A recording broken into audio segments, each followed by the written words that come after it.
Hello everyone, welcome back to my channel. आज मैं explain करने वाली हूँ एक कोरियन ड्रामा जिसका नाम है मिस्टर प्लैंकटन। हम एपिसोड के स्टार्टिंग में देखते हैं एक लड़का आइस में पड़ा होता है। उसके आसपास काफ़ी सारा खून भी होता है और वो सिर्फ एक ही बात बोल रहा होता है कि मुझे अभी नहीं मरना है। तभी वहाँ उसके पास भागती हुई एक लड़की आती है और ये सीन यहीं पे कट हो जाता है। फिर हम देखते हैं हाई चोको जो अपने फिश टैंक में रखी मछलियों से बातें कर रहा होता है। अब उस फिश टैंक में सिर्फ 2 ही मछली बची होती है, तो वो उन्हें बोलता है कि तुम दोनों साथ में ही मरना, क्योंकि अकेले मरने से तो बेहतर है तुम किसी के साथ जाओ। तभी उसे डोर पे किसी की आवाज़ सुनाई देती है। ये होती है यूरी, इनकी मकान मालिक।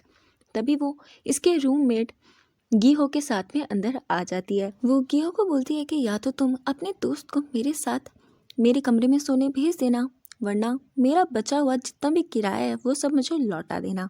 जिस सोफे पे यूरी बैठी होती है उसी सोफे के अंदर छुपा होता है हाइजो। जैसे ही वो बाहर निकलता है तो गीहो उसे बोलता है कि मैंने तुझे बोला था ना, दूसरा ऑफिस ढूंढ ले, वरना तुझे इस औरत के साथ अपनी रात बितानी पड़ेगी। आखिर तेरा और इसका रिश्ता क्या है? जो बोलता है माँ, बहन, चाचा, ताऊ सब लगती है ये मेरी। वहीं गीहो बैठ जाता है अपना काम संभालने।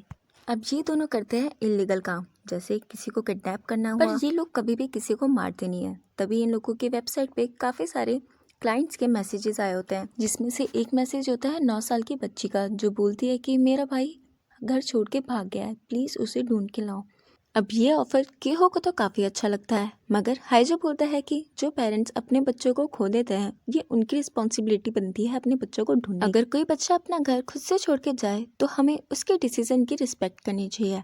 वहीं हम देखते हैं केहो चुपचाप हाइजो को बताए बिना किसी क्लाइंट का ऑफर एक्सेप्ट कर लेता है, जिसके बदले में इसे 5 मिलियन बॉन्ड्स मिलने वाले थे। वहीं हाइजो को काफ़ी देर से किसी का कॉल आता है, मगर ये उसका कॉल पिक नहीं कर रहा होता है। तभी कमरे में एंट्री होती है एक लड़की की, जिसने हाइजो को मार मार के उसका बहुत बुरा हाल कर रखा था। वो हाइजो को बोलती है कि मैंने सुना है कि तुम किसी को मारने के अलावा सब काम करते हो। तो हाइजो बोलता है कि मैं सब काम नहीं करता, मैं सिर्फ वही करता हूँ जो मेरा करने का मन करता है। तो वो लड़की बोलती है कि मुझे किडनैप कर लो। ये सुन के हाइजो हैरान होता है, तो वो बोलती है कि मेरी शादी वाले दिन तुम्हें मुझे किडनैप करना है। फिर हम देखते हैं इस ड्रामे की फीमेल लीड को, जिसका नाम है जाइमी, जो 8 वीक प्रेग्नेंट है और 3 दिन बाद ही इसकी शादी इसके बॉयफ्रेंड के साथ होने वाली है। वहीं हम देखते हैं ये हो हाइजो को मना करता है उस लड़की को किडनैप करने से। उसका फियांसे एक गैंग का बॉस होता है। वहीं उस लड़की के असिस्टेंट ने उसके फियांसे का सारा गोल्ड और पैसा चुरा लिया होता है और वो ऊपर से पास आउट कर देता है गीहो को। गैंग बॉस की काफ़ी मज़ेदार शादी की पार्टी चल रही होती है। तभी एंट्री होती है पीछे से हाइजो की। पहले तो वो उस गैंग लीडर को बहुत तेज़ी से मारता है, जिसकी वजह से उसकी हालत पतली हो जाती है और बाद में उस लड़की को भरी सभा में से लेके चले जाता है। जब वो उस लड़की को लेके जा रहा होता है तभी उसको अपने बचपन का एक सीन याद आता है, जहाँ इसके पेरेंट्स इसे अबैंडन करके जा रहे होते हैं। तभी सामने से एक ट्रक आता है और इन लोगों का एक्सीडेंट हो जाता है। जब नेक्स्ट सीन हमें दिखाया जाता है तो हम देखते हैं ये होता है हॉस्पिटल में, जहाँ गिहो से बताता है लड़की उसके फियांसे के सारे पैसे और गोल्ड लेके चले गई है, अब वो तुझे ढूंढ रहा है, अब तू क्या करेगा। तभी डॉक्टर हाइजो को मिलने बुलाता है, जहाँ हाइजो को पता चलता है कि उसके ब्रेन में कुछ डिजीज़ है, जिसकी वजह से अब वो सिर्फ 3 महीने ही जिंदा रह सकता है। वहीं जाइमी को पता चलता है हार्मोनल इम्बैलेंस होने की वजह से इसको अर्ली मेनोपॉज हो चुके हैं, जिसकी वजह से ये कभी भी प्रेग्नेंट नहीं हो सकती है। अब ये बात सुन के इसे काफ़ी ज़्यादा धक्का लगता है, क्योंकि 3 दिन बाद ही इसकी शादी होने वाली है। यानी इसने और इसके फियांसे ने मिलके अपने पेरेंट्स से झूठ बोला था। वहीं हम देखते हैं जाइमी किसी के फ्यूनरल में जाके बहुत तेज तेज रोना स्टार्ट कर देती है, जिसे हाई जो भी देख रहा होता है। तभी वहाँ पे एक लेडी आके बैठती है अपने बेबी के साथ और वो उसे बोलती है कि मैं भी जब काफ़ी ज़्यादा उदास होती हूँ तो यहाँ पे आके बैठ के रोना स्टार्ट कर देती हूँ। तभी उसके पास उसके हस्बैंड का कॉल आता है और वो काफ़ी तेज तेज चिल्लाना स्टार्ट कर देती है, जिसकी वजह से बेबी रोना चालू कर देता है और वो बेबी जाइमी को पकड़ा के अपने पति पे चिल्लाने चली जाती है। जाइमी बेबी के साथ काफ़ी अच्छे से खेल रही होती है।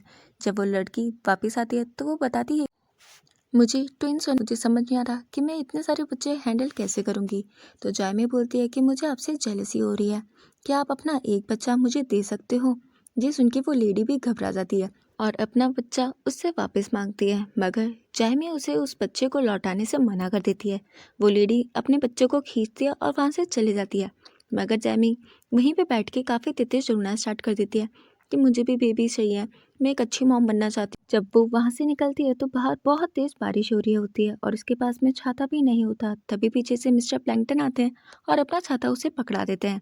जैमी उस वक्त उनकी शक्ल नहीं देख पाती है, वो उसका पीछा भी करती है मगर वो वहाँ से गायब हो जाता है। तभी हम देखते हैं मिस्टर प्लैंकटन यानी हाइजो के सर में काफ़ी तेज़ दर्द स्टार्ट हो जाता है। फिर से हमें एक मेमोरी दिखाई जाती है जहाँ हम देखते हैं कि हाइजो और जामी पास्ट में रिलेशनशिप में थे, जहाँ इन दोनों की रिलेशनशिप वर्क नहीं कर पाई, जहाँ जामी हाइजो को कर्ज करते हुए बोलती है कि तुम इसी तरह मर जाओगे और देखना अपनी ज़िंदगी में हमेशा अकेले ही रहोगे। तो बदले में हाइजो बोलता है कि तुम भी कभी अच्छी मम्मी नहीं बन पाऊंगी, इवन तुम तो मम्मी ही नहीं बन पाऊंगी। और देखा जाए तो कहीं ना कहीं इन दोनों की ही एक दूसरे को बोली हुई बातें सच हो रही थी।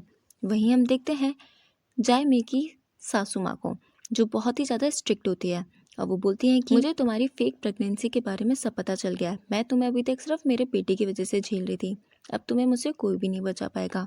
और ये सब देखते ही उसका सपना टूट जाता है और वो काफ़ी ज़्यादा घबरा जाती है और उस घर को छोड़ के जाने के लिए तभी की तभी तैयार होना स्टार्ट कर देती है, अपना सारा सामान पैक कर लेती है। जैसे तैसे करके वो घर से निकल रही होती है तभी कोई उसका हाथ पकड़ के उसे रोक लेता है। फिर हम देखते हैं सुबह का सीन जहाँ जायमी एज अ ब्राइड बन के तैयार होती है। तभी उसके कमरे में हाइजो आ जाता है। हाइजो को वहाँ देख के जायमिन काफ़ी ज़्यादा सरप्राइज होती है और वो उसे पूछती है कि तुम यहाँ क्या कर रहे हो। तो हाइजो बोलता है कि मैं तुम्हें यहाँ से भगाने आया हूँ। तो जायमिन बोलती है कि मैं तुम्हारे साथ नहीं चलूँगी, मैं यहाँ इन सब लोगों के साथ में बहुत खुश हूँ। तो हाइजो बोलता है कि तुमने इस फैमिली का सोचा है कि इस फैमिली पे क्या बीतेगी जब इन्हें तुम्हारी फेक प्रेगनेंसी के बारे में पता चलेगा। तुम जो कर रही हो वो किसी क्राइम से कम नहीं है। तभी कोई कमरे का दरवाज़ा खोलता है और एंट्री होती है जायमे के हस्बैंड की और इसी के साथ हमारा ये एपिसोड कंप्लीट हो जाता है।